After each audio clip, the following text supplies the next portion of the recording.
श्री शिवाय नमस्तुभ्यम महाराज।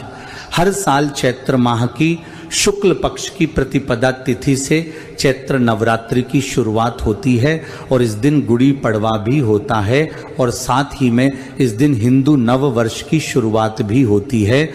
आइए महाराज, अब हम जानते हैं साल 2026 में चैत्र नवरात्रि कब से प्रारंभ होगी और कब समाप्त होगी, अष्टमी और नवमी तिथि कब रहेगी और नवरात्रि में पूजा कैसे करना है।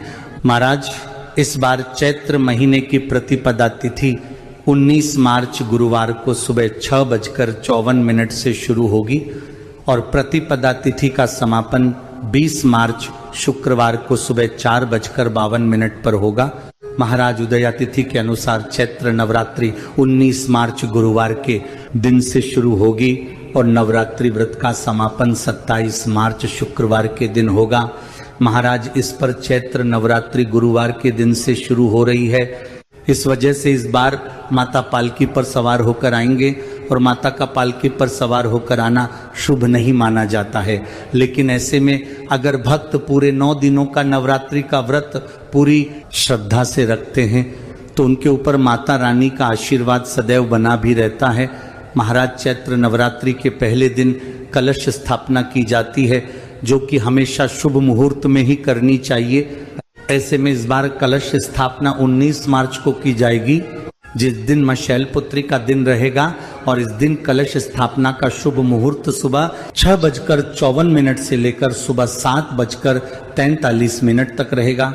महाराज, इसके बाद इस दिन कलश स्थापना का दूसरा अभिजीत मुहूर्त भी रहेगा जो कि दोपहर 12:10 से शुरू होकर दोपहर 12:58 तक रहेगा। महाराज, इन्हीं 2 शुभ मुहूर्त के बीच में आपको कलश स्थापना करनी होगी। महाराज, इस बार नवरात्रि गुरुवार के दिन से शुरू हो रही है तो कुछ लोग कहेंगे कि क्या इस दिन हम लोग बालों को धो सकते हैं, क्या सर से स्नान कर सकते हैं। तो अगर जरूरी है तो आप सर से स्नान कर सकते हैं और नवरात्रि का व्रत शुरू कर सकते हैं। महाराज, इसके बाद चैत्र नवरात्रि की अष्टमी और नवमी तिथि भी इस बार 2 दिनों की पड़ रही है तो इसमें भी लोगों को बहुत परेशानी आ सकती है क्योंकि कई सारे लोग अष्टमी और नवमी का व्रत रखते हैं। कुछ लोगों के घर में अष्टमी और नवमी की पूजा होती है तो यहाँ पर ये असमंजस की स्थिति खड़ी हो जाती है। आगे आने वाली वीडियो में हम आपको अष्टमी और नवमी की सही तिथि बता देंगे।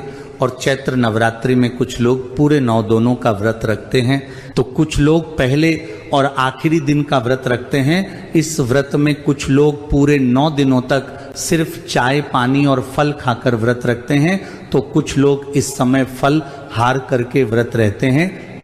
आप जैसे भी चैत्र नवरात्रि का व्रत रहते हो आप वैसे रह सकते हैं, इसमें कोई परेशानी नहीं है। महाराज, अगर अभी भी आपको चैत्र नवरात्रि से जुड़ी हुई वह आप हमसे कमेंट करके पूछ सकते